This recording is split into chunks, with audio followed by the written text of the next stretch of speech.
யோவான் எழுதின சுவிசேஷம் 9ஆம் அதிகாரம். அவர் அப்புறம் போகையில் பிறவிக் குருடனாகிய ஒரு மனுஷனைக் கண்டார். அப்பொழுது அவருடைய சீஷர்கள் அவரை நோக்கி, ரபி, இவன் குருடனாய் பிறந்தது யார் செய்த பாவம்?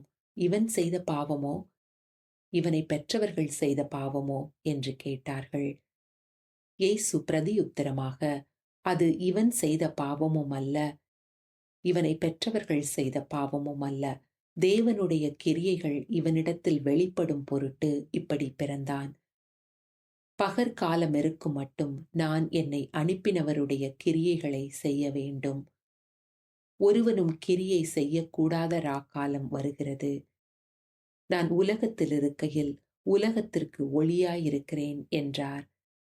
இவைகளை சொல்லி அவர் தரையிலே துப்பி உமிழ் நீரினால் சேறுண்டாக்கி அந்த சேற்றை குருடனுடைய கண்களின் மேல் பூசி, நீ போய் சீலோவாம் குளத்திலே கழுவு என்றார். சீலோவாம் என்பதற்கு அனுப்பப்பட்டவன் என்று அர்த்தமாம். அப்படியே அவன் போய் கழுவி பார்வையடைந்தவனாய் திரும்பி வந்தான்.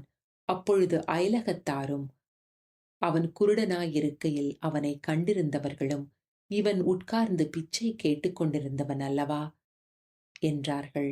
சிலர் அவன்தான் என்றார்கள். வேறு சிலர் அவனுடைய சாயலாயிருக்கிறான் என்றார்கள். அவனோ நான் தான் அவன் என்றான். அப்பொழுது அவர்கள் அவனை நோக்கி, உன் கண்கள் எப்படி திறக்கப்பட்டது என்றார்கள். அவன் பிரதியுத்தரமாக, இயேசு என்னப்பட்ட ஒருவர் சேர் உண்டாக்கி என் கண்களின் மேல் பூசி, நீ போய் சீலோவாம் குளத்திலே கழுவு என்றார். அப்படியே நான் போய் கழுவி பார்வையடைந்தேன் என்றான். அப்பொழுது அவர்கள், அவர் எங்கே என்றார்கள். அவன் எனக்கு தெரியாது என்றான்.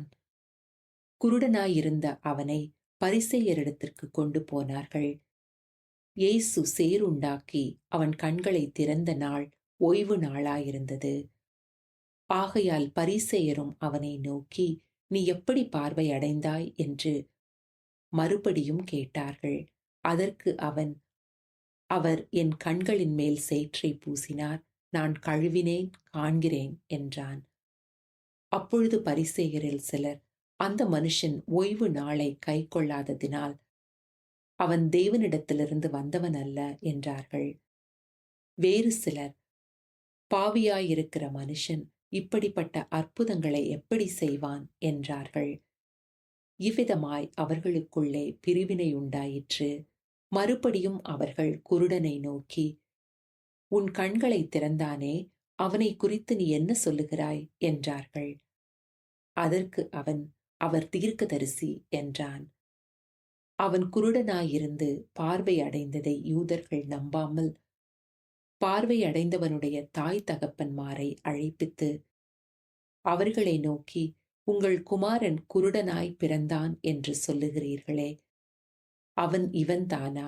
இவனானால் இப்பொழுது இவன் எப்படி பார்வை அடைந்தான் என்று கேட்டார்கள். தாய் தகப்பன்மார் பிரதியுத்தரமாக, இவன் எங்கள் குமாரன்தான் என்றும் குருடனாய் பிறந்தான் என்றும் எங்களுக்கு தெரியும். இப்பொழுது இவன் பார்வை அடைந்த வகை எங்களுக்கு தெரியாது. இவன் கண்களை திறந்தவன் இன்னார் என்பதும் எங்களுக்கு தெரியாது. இவன் வயதுள்ளவனாயிருக்கிறான், இவனை கேளுங்கள், இவனே சொல்லுவான் என்றார்கள். அவனுடைய தாய் தகப்பன்மார் யூதர்களுக்கு பயந்ததினால் இப்படி சொன்னார்கள்.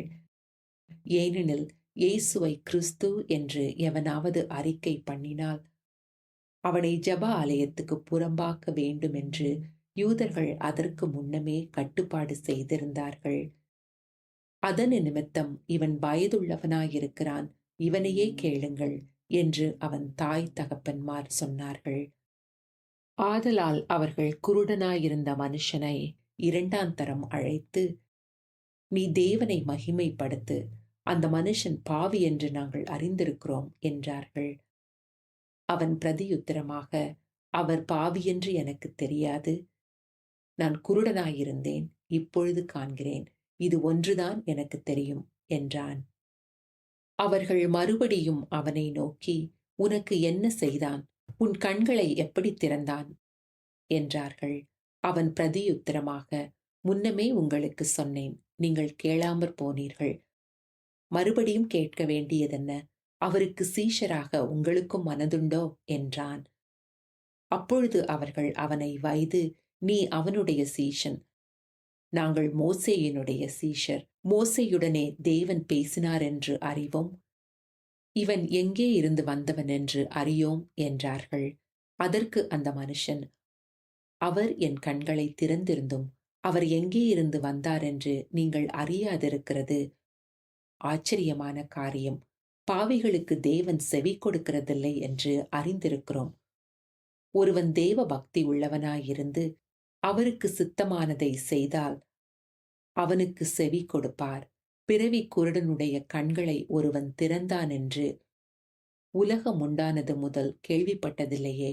அவர் தேவனிடத்திலிருந்து வராதிருந்தால் ஒன்றும் செய்ய மாட்டாரே என்றான். அவர்கள் அவனுக்கு பிரதியுத்தரமாக, முழுவதும் பாவத்தில் பிறந்த நீ எங்களுக்கு போதிக்கிறாயோ என்று சொல்லி அவனை புறம்பே தள்ளிவிட்டார்கள்.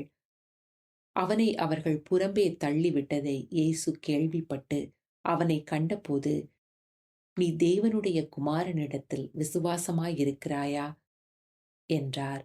அதற்கு அவன், ஆண்டவரே, அவரிடத்தில் நான் விசுவாசமாயிருக்கும்படி அவர் யார் என்றான்.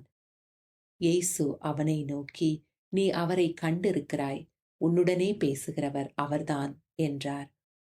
உடனே அவன், ஆண்டவரே, விசுவாசிக்கிறேன் என்று சொல்லி அவரை பணிந்து கொண்டான். அப்பொழுது இயேசு, காணாதவர்கள் காணும்படியாகவும் காண்கிறவர்கள் குருடராகும்படியாகவும் நியாய தீர்ப்புக்கு நான் இந்த உலகத்தில் வந்தேன் என்றார். அவருடனே கூட இருந்த பரிசேயரில் சிலர் இவைகளை கேட்டபொழுது, நாங்களும் குருடரோ என்றார்கள். இயேசு அவர்களை நோக்கி, நீங்கள் குருடராயிருந்தால் உங்களுக்கு பாவமிராது. நீங்கள் காண்கிறோம் என்று சொல்லுகிறபடியினால் உங்கள் பாவம் நிலைநிற்கிறது என்றார்.